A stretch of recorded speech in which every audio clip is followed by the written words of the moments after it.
Baik, kita akan mendengarkan firman Tuhan yang terambil dari Keluaran 34 ayat yang ke-29 hingga ayat yang ke-35. Sekali lagi Keluaran 34 ayat yang ke-29 hingga ayat yang ke-35 dengan di bawah perikop dua loh batu yang baru. Ayat yang ke-29, ketika Musa turun dari gunung Sinai, kedua loh hukum Allah ada di tangan Musa. Ketika ia turun dari gunung itu, tidaklah ia tahu bahwa kulit mukanya bercahaya oleh karena ia telah berbicara dengan Tuhan. Ketika Harun dan segala orang Israel melihat Musa, tampak kulit mukanya bercahaya, maka takutlah mereka mendekati dia. Tetapi Musa memanggil mereka.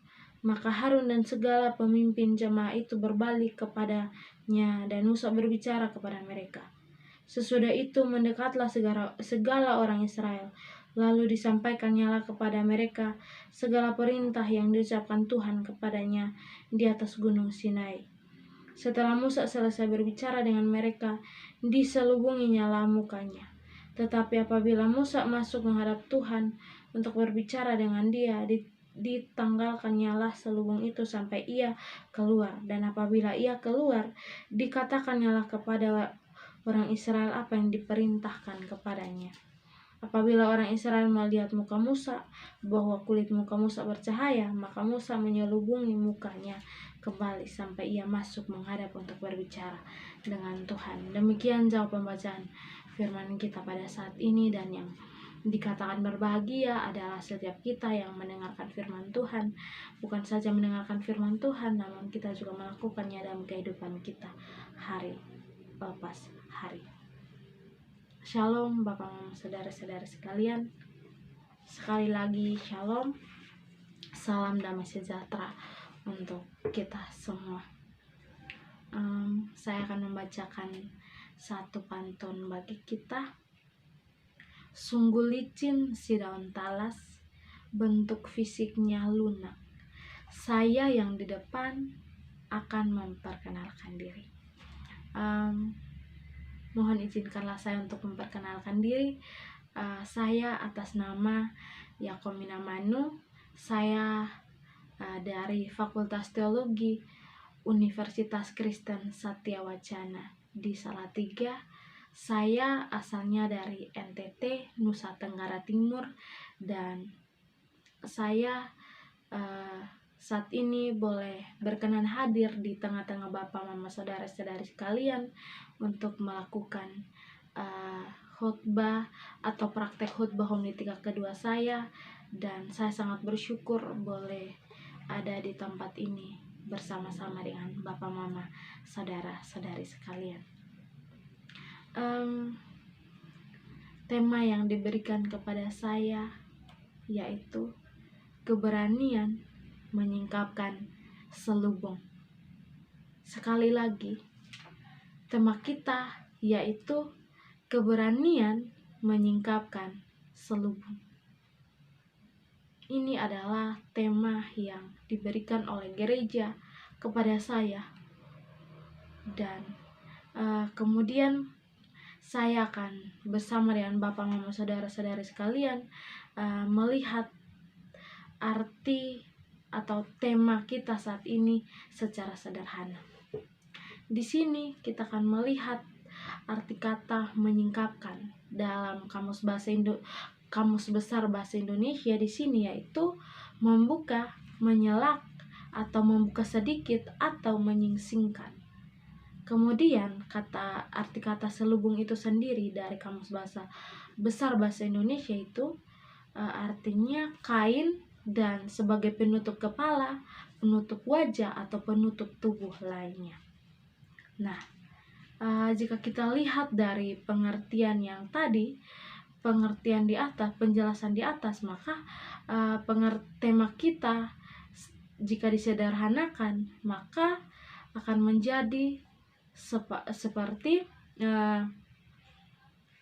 keberanian membuka atau menghilangkan atau menyingsingkan selubung itu sendiri atau penutup itu sendiri.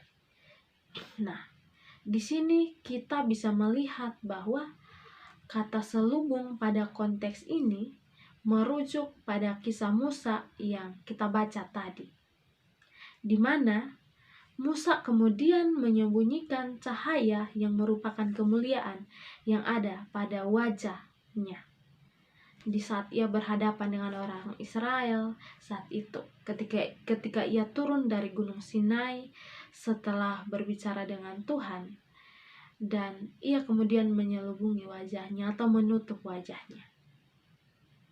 Bapak, Mama, saudara-saudara sekalian, yang menjadi pertanyaannya, kenapa sehingga saat itu Musa kemudian menyelubungi atau menutup wajahnya dari orang-orang di sekitarnya, termasuk Harun? Bukankah Musa saat itu harus merasa senang atau berbangga karena ia kemudian diberikan kemuliaan oleh Tuhan sendiri? Dan semua orang saat itu tidak memiliki cahaya di wajahnya atau kemuliaan di wajahnya. Kita bisa melihat bahwa saat itu Musa menutup atau menyelubungi atau menyembunyikan cahaya tersebut karena Musa menyadari betul bahwa kemuliaan atau cahaya yang terpancar di wajahnya tidak akan bertahan secara lama. Tidak akan bertahan lama. Mengapa? Mengapa sehingga cahaya tersebut tidak akan bertahan lama atau bersifat semu atau bersifat sementara? Karena Musa menyadari betul bahwa ia adalah manusia biasa yang ia kemudian menjadi alat yang dipakai Tuhan untuk memberitahukan kepada umat Israel tentang hukum Tuhan yang ditulis pada 2 loh batu tersebut. Sehingga Musa secara sadar menyadari betul hal tersebut, dan ia kemudian memiliki rasa kurang pantas untuk menerima kemuliaan Tuhan tersebut. Karena Musa juga merupakan manusia yang berdosa, sehingga ia menyelubungi wajahnya atau menyembunyikan cahaya itu dari orang-orang Israel, termasuk juga Harun. Kita juga bisa melihat saling keterkaitan atau kesinambungan antara bacaan yang pertama dan bacaan yang kedua. Bacaan kita yang kedua yaitu pada 2 Korintus 3 ayat yang ke-12. Di sini dikatakan bahwa karena kami mempunyai pengharapan yang demikian, maka kami bertindak dengan penuh keberanian. Bapak, Mama, saudara-saudara sekalian, kita kemudian akan melihat latar belakang penulisan kitab Korintus ini, penulisan surat Korintus ini, di mana surat ini dituliskan oleh Paulus kepada jemaat di Korintus. Dalam konteks saat itu ada guru-guru palsu yang ingin merusak ajaran yang diberikan Paulus. Sehingga dalam penulisan kitab ini, Paulus menegaskan kembali kepada jemaat tentang ajaran tersebut. Paulus menegaskan kepada jemaat untuk bisa memiliki keberanian karena sesungguhnya mereka memiliki pengharapan di dalam Kristus. Karena mereka adalah manusia yang telah dimerdekakan oleh Kristus.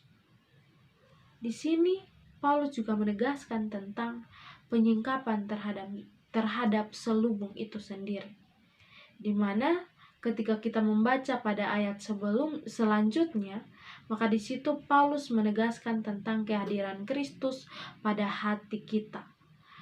Kehadiran Kristus pada hati kita akan menghapuskan selubung itu sendiri. Kita akan mempunyai kemuliaan Tuhan tanpa harus menyelubungi wajah kita, karena kita sudah dimerdekakan oleh Kristus. Sekali lagi, karena kita sudah dimerdekakan oleh Kristus. Bapak, Mama, saudara-saudara sekalian, ketika kita membaca pada kisah Musa, maka kita akan merasa bahwa kita adalah orang-orang yang tidak pantas untuk mendapatkan kemuliaan Tuhan karena kita terbatas oleh dosa. Namun, ketika kita membaca bacaan yang kedua, yaitu bacaan pada Korintus, di situ kita kembali dikuatkan oleh Paulus yang menegaskan bahwa ketika kita dalam Tuhan atau dalam Kristus, kita akan memiliki kemuliaan itu tanpa muka yang terselubung. Karena kemuliaan itu datangnya dari Tuhan, dan kita adalah manusia yang telah dimerdekakan. Terus ada pertanyaan di sini. Bagaimana wujud nyata atau tindakan nyata kita ketika kita dikatakan sebagai orang yang hidup dalam kemuliaan Tuhan? Ketika kita dikatakan bahwa kita adalah orang yang hidup dalam kemuliaan Tuhan tanpa muka yang diselubungi atau muka yang terselubung, kita bisa melihat jawaban tersebut pada kedua Korintus ayatnya yang keempat dan ayat yang kedua. Pasal yang keempat ayat yang kedua, yaitu di sini kita sebagai orang yang mempunyai kemuliaan Tuhan harus menolak kepada perbuatan yang bertolak belakang dari firman Tuhan itu sendiri, seperti pada bacaan kita saat ini di 2 Korintus 4 ayat yang kedua. Tentu untuk menjauhi perbuatan yang tidak menyenangkan hati Tuhan, maka kita perlu untuk meminta tuntunan Roh Kudus agar selalu menuntun dan memampukan kita. Karena tentunya kita adalah manusia biasa dan kita sangat membutuhkan tuntunan Roh Kudus dalam kehidupan kita sehari-hari. Bapak, Mama, saudara-saudara sekalian, dalam bacaan kita tadi dalam kitab Injil mengenai Yesus dan murid-muridnya, di sini menceritakan tentang kemuliaan yang ada pada Yesus.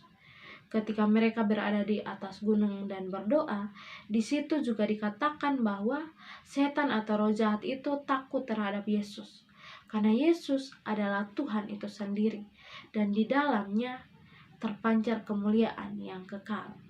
Dan kebesaran Allah nyata di dalamnya. Kebesaran Allah ada di dalam Yesus, sehingga roh jahat itu pun takut terhadap Yesus. Dalam ayat yang ke-42 juga dikatakan bahwa ketika anak yang kerasukan roh jahat itu mendekati Yesus, maka roh jahat itu sendiri kemudian membanting diri sebelum Yesus melakukan tindakan apapun. Ketika ia melihat Yesus, ia kemudian ia sendiri membanting diri tanpa Yesus melakukan tindakan apapun. Dan dari hal tersebut kita bisa melihat bahwa kemuliaan Tuhan nyata di dalam Yesus. Kemudian saat itu Yesus memerintahkan roh jahat itu untuk keluar dari anak tersebut. Nah, Bapak, Mama, saudara-saudara kalian, bacaan ini juga kembali menegaskan kepada kita bahwa dalam diri Yesus terpancar kemuliaan Tuhan yang kekal, sehingga roh jahat yang melihat pun takluk. Dan kita sebagai orang yang percaya kepada Yesus, kita juga memiliki kemuliaan tersebut. Kemuliaan yang tidak sementara, namun kemuliaan yang kekal, sama seperti Yesus. Karena kita adalah orang-orang yang telah dimerdekakan oleh Kristus. Seperti yang telah kita bahas pada bacaan Korintus tadi, bahwa di dalam Kristus kita dimampukan oleh Roh Kudus untuk memiliki kemuliaan yang tidak semu, namun kemuliaan yang kekal. Lalu, bagaimana orang-orang sekitar kita bisa melihat kemuliaan Tuhan di dalam kehidupan kita? Apakah kemuliaan itu bisa berdampak baik bagi kehidupan kita sehari-hari dan berdampak bagi sesama kita? Di sini jawabannya, yaitu kemuliaan yang kita miliki sebagai orang Kristen tentunya harus bisa berdampak baik bagi sesama kita.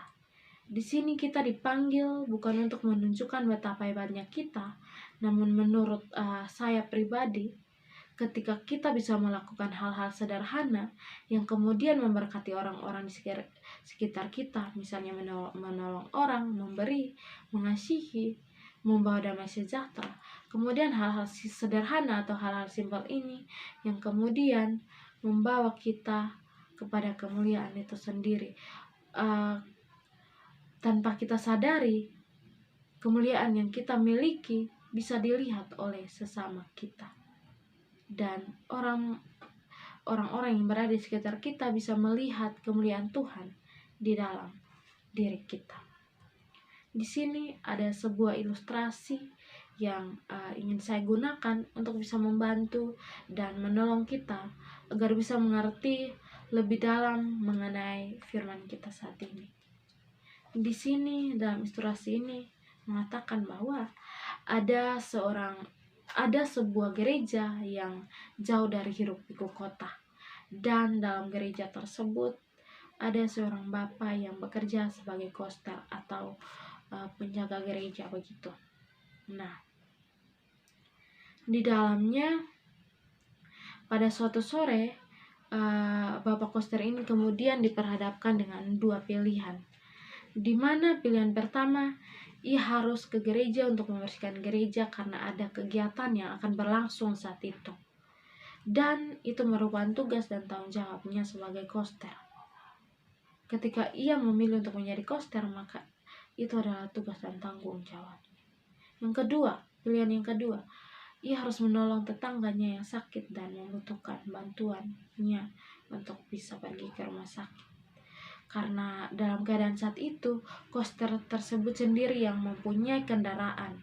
Karena orang-orang yang memiliki kendaraan di desa tersebut sedang keluar desa dan belum pulang, sehingga satu-satunya orang yang mempunyai kendaraan saat itu hanyalah bapak koster tersebut, dan kendaraannya itu buntut, motor yang buntut begitu, motor yang lama begitu. Nah, kemudian bapak koster ini memilih untuk menolong orang yang sakit tersebut, walaupun orang yang sakit ini berbeda agama dengan beliau, namun bapak tersebut mau memilih untuk menolong orang sakit tersebut.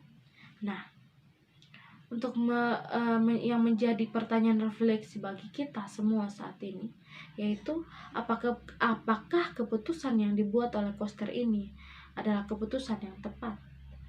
Kita akan melihat dan belajar dari koster ini.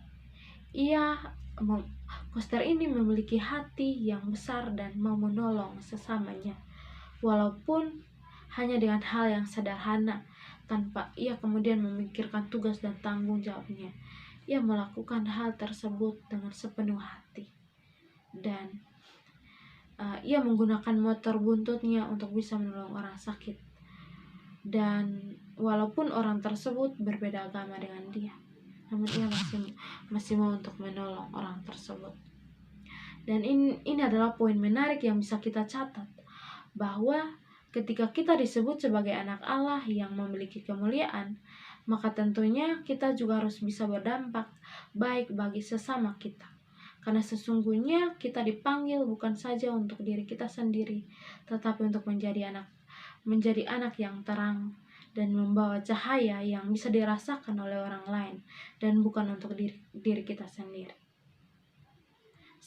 Sanggupkah kita untuk bisa memiliki hati yang besar seperti koster tadi, untuk mengabaikan tugasnya dan kemudian menolong orang sakit tersebut? Di sini Bapak Mama saudara-saudara sekalian, kita dipanggil untuk melakukan hal-hal kecil atau tindakan-tindakan kecil yang membuat orang lain merasakan berkat Tuhan dan merasakan kemuliaan Tuhan yang selalu nampak dalam setiap perbuatan kita.